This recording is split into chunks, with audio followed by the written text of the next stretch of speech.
What's happening, news nerds? Back for some more news, are we, you cheeky little devils? This week in news starts now. Same, but different. According to globalnews.ca, a 70-year-old man from Alabama died on the operating table after a surgeon mistakenly removed his liver instead of his spleen. And according to the family's lawyer, he says there's evidence that this is not the first time that doctor has removed the wrong organ during surgery. The man in question, William Bryan, died in a Florida hospital after he was allegedly convinced by Dr. Thomas Shachnovsky to get his spleen removed, only for the surgeon to then take out the wrong organ. And after Bryan's death, when an autopsy was conducted on his body, his spleen was found to be still in his abdomen, and his liver was gone. Dr. Shachnovsky told Bryan's widow that her husband's spleen was so diseased that it was 4 times bigger than usual and had migrated to the other side of his body. Not only that, a pathologist at the hospital later realised that the removed organ labelled spleen was actually a liver. Not only that, during the autopsy, the initial fault with the man's spleen turned out to be a small cyst, and the family lawyer said it was a fairly routine looking cyst. It would have probably been very treatable. The family lawyer further said that he had found evidence of a case involving Shachnovsky that was settled on the quiet, after he mistakenly removed a portion of a patient's pancreas instead of performing the intended adrenal gland resection. This allegedly took place in 2023, and he still remained a surgeon at the same hospital afterwards. Isn't it like Doctrine 101 for you to know what organs are what? I'm fairly sure even I'd be able to see the difference between a spleen and a liver. The liver's the one that my doctor keeps telling me I'm damaging. My ancestral home is Manchester, mate. Jaeger bombs for breakfast is a cultural tradition. Even if you fail in front of billions of people, you can still be number one. According to BBC News, Rachel Gunn remains the #1 female breakdancer in the world. This is despite a controversial Olympic performance, controversial not half, that divided the internet, no it didn't, and left her with a score of 0. And responding to questions about its rankings, the sport's governing body has issued a statement explaining its methodology to address concerns and provide clarity. The World Dance Sport Federation said each athlete was assessed based on their top 4 performances in the last 12 months, and that Olympic events, including qualifiers, were excluded. Rachel Gunn, who performs as Ray Gunn, has continued to defend her record as Australia's best B-girl amid questions over her qualifications. The 37-year-old university lecturer failed to score any points in all 3 of her competition rounds in Paris, with a routine that included unorthodox moves such as the sprinkler and the kangaroo hop. But not only that, the World Dance Sport Federation has also come under intense public scrutiny, not just for its rankings, but its credibility as a voice for the sport. And in a statement, they explained that the ranking events had intentionally not been held between the end of 2023 and the start of the Olympics, to allow athletes to focus solely on the games. And that had created a set of unique circumstances, which meant that some athletes had been ranked based on only a single event. And in Gunn's case, the 1,000 points, which placed her at the top of the table, come from a first place finish at the Oceania Continental Championships, which were held in October 2023. Ranked based on one event? Was there anyone else there? How come if you lose a world title fight, you get knocked down the rankings in boxing, but do the kangaroo and make the Olympics rescind your sport and you're still #1? Sounds like the school participation medal lot got to this sport too. Fancy going away for a long time? Use this one neat trick. Last week, TikTok videos went viral after they purported to show how to receive free money from Chase Bank ATMs across the country. The technique involved depositing a check for a large amount of money that the user didn't actually have, and withdrawing a smaller but substantial amount before anything officially cleared. In reality, this is better known as fraud, and now JP Morgan Chase has confirmed that the bank is reporting the people who committed the crimes to authorities. And a Chase spokesperson told the Wall Street Journal, "As with any fraud-related issue, we review internally and refer to law enforcement as appropriate. Regardless of what you see online, depositing the fraudulent check and withdrawing the funds from your account is fraud. Plain and simple." It's not clear how many people have tried this scheme, but the Journal describes it as thousands. And not only that, the viral meme got so popular that tens of millions of people have watched TikTok videos about the glitch. One popular video on TikTok features a woman on the phone trying to explain to her mother that they're letting people get between $40,000 and $50,000 for nothing with this infinite money glitch. The mother is rightly skeptical and says she doesn't want her bank account closed, while her daughter insists that the account won't be closed as it's just a glitch. Some videos on TikTok even showed people throwing money in the air that they'd gotten through this method. Chase told the Journal that they'd frozen some accounts who had tried it, and the bank is giving surveillance footage and other information related to individuals to police. With one user on X writing, only TikTok will transform grand larceny into a life hack and rename check fraud as a glitch. Top tip then, don't believe everything you see on the internet. None of you would do that, of course, you're very smart. Anyway, I'm off to research flat earth and CIA mind control of llamas. Did you know that they get in through their feet? Maybe there needs to be an internet driving licence. According to the BBC, a 79-year-old woman trying to surprise her granddaughter with tickets to see Oasis said she was devastated to discover she had paid £2,700 by mistake. Elizabeth Buxton from Horton Regis in Bedfordshire thought she was buying 2 tickets at £90 each from the online marketplace Gigsberg. Gigsberg? I've never heard of it. Which is not one of the official resale sites for the reformed band's 2025 concerts, said all prices were clearly shown at the time of checkout, and that Mrs. Buxton had purchased 2 tickets at £1,100 each plus fees. And although it only issues refunds for cancelled events or missing tickets, the company told Mrs. Buxton that it would make an exception and provide a full refund. Mrs. Buxton said, "I've been on Ticketmaster for years, and we've been to see the likes of Adele. I'm not stupid. I clicked on the Gigsberg page and I ordered 2 tickets and gave my bank details. The next day, I looked at my phone and saw £2,700 was pending from my bank account. I don't even know how it happened. It's actually devastating to put myself in debt for that amount of money." She said that her granddaughter had tried to sort it with the company, but at first, they refused to give a refund. "All sales are final." She further said, "My granddaughter went ballistic. She said, 'Nan, I know you were thinking of me, but you should never have done that. I'm honestly not sure how you would get £90 from £1,100. Not only that, by using a shady off-brand Ticketmaster to buy them. Did she even look at the screen and perhaps someone needs to take her credit cards off her? She obviously wakes up in the morning and thinks she's an onion.'"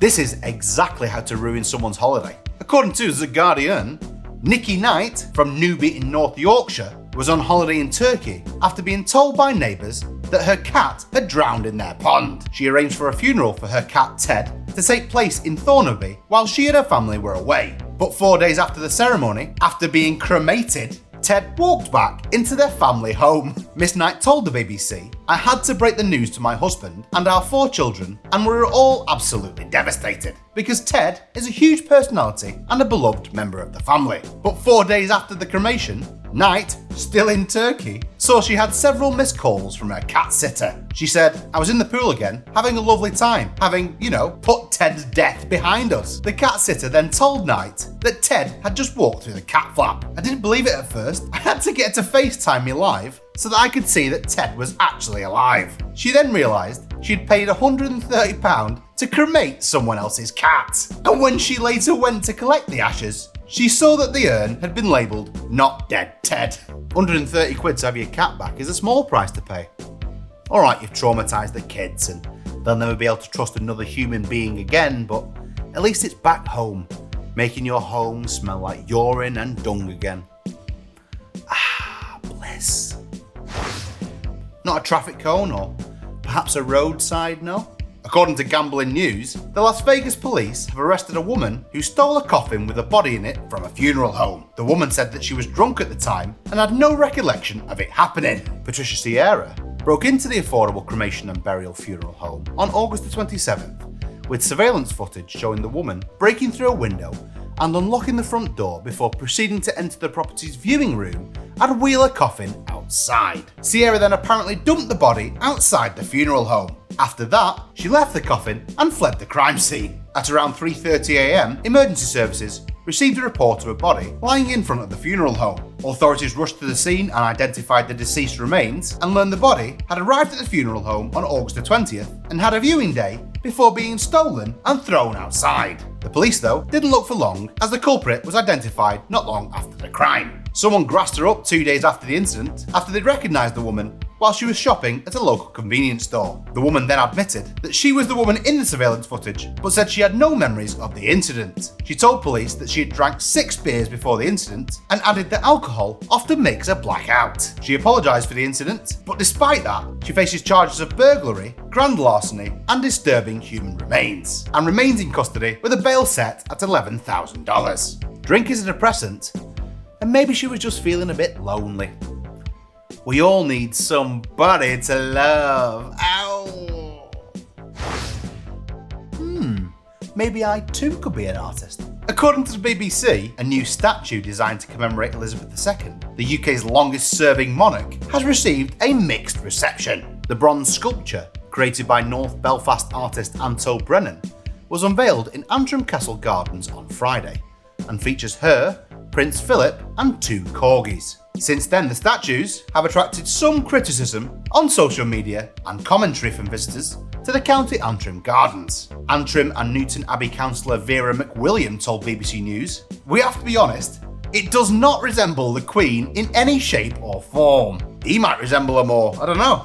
Another person called Richard from Antrim said he was really disappointed after seeing the statue online and then coming to see it with his wife. He said, "Whoever signed that off needs their eyes tested. It's not good. I would take it away. It doesn't do anything in memory for Her Majesty, so definitely I would remove it." But other people have different opinions. Brenda from Lisburn thinks that the statue should have been made to look older. But on the whole, it's really nice. And you still get what it represents and what it's about. You can see who they are, but I think definitely it should have been just her before she died to capture the whole meaning of who she was and what she represented. Not immediately before she died though.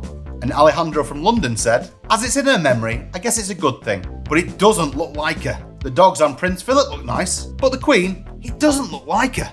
I think anyone who can watch television without squinting, or anyone who's ever seen a letter on that lightbox opticians have, can see that this looks nowt like the Queen.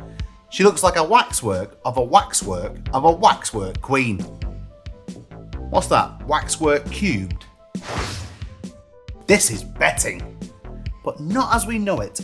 According to swr.de, last Sunday, up to 2,000 visitors took part in the Cowpat Roulette in Untrensingen in Germany. The event took place for a 12th time, where onlookers watch the cows doing their business on the Bettweissen sports grounds. This is all to try and win €333.33. The sports field was divided into 420 squares.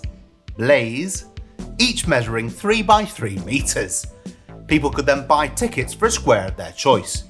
A total of 4,500 tickets were sold. 4 cows were then let out onto the field, and then the excitement began. But there are some rules. To be included in the score, the cowpat must have a diameter of at least 10 centimetres. It must also be the first dung to fall in the respective round. In the first round, square F24 was the first to be blessed by cow Walkra after about 15 minutes. In the second round, it only took a few minutes for cow Daisy to score the winning goal on E26, with visitors cheering for each new pile of dung. And when the day was concluded, 12 winners left with €333.33. Plus, there was also a winner's photo with the cow that had relieved itself in the right area. I don't think it's all that weird really.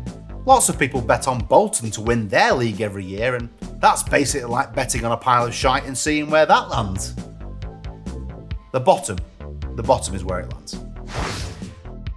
Is no one safe from crime?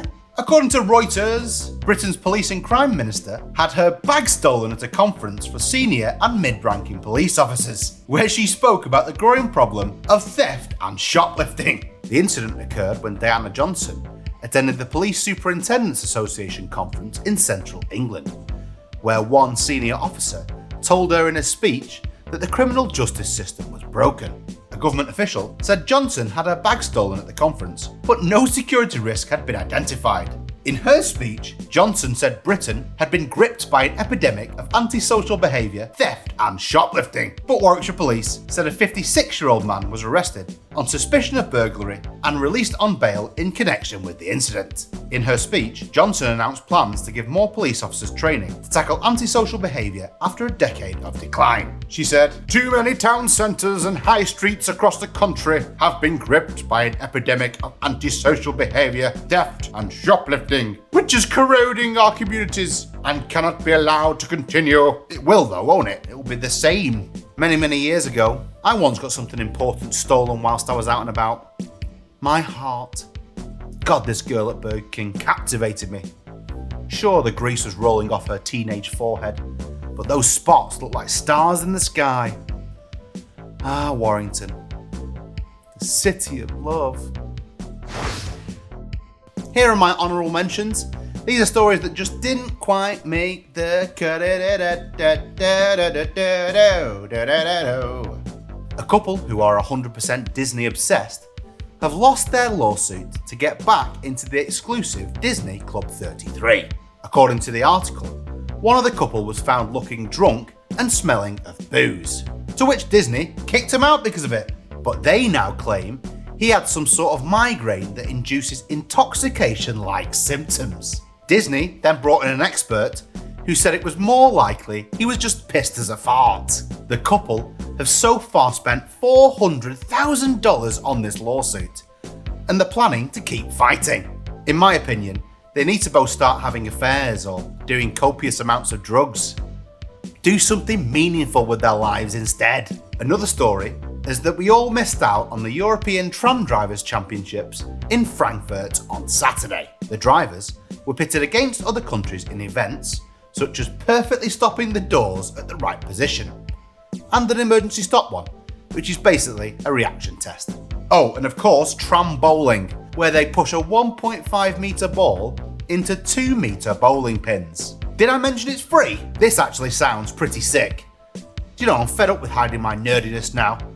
Might go out and buy an anorak and one of those little notepads in celebration.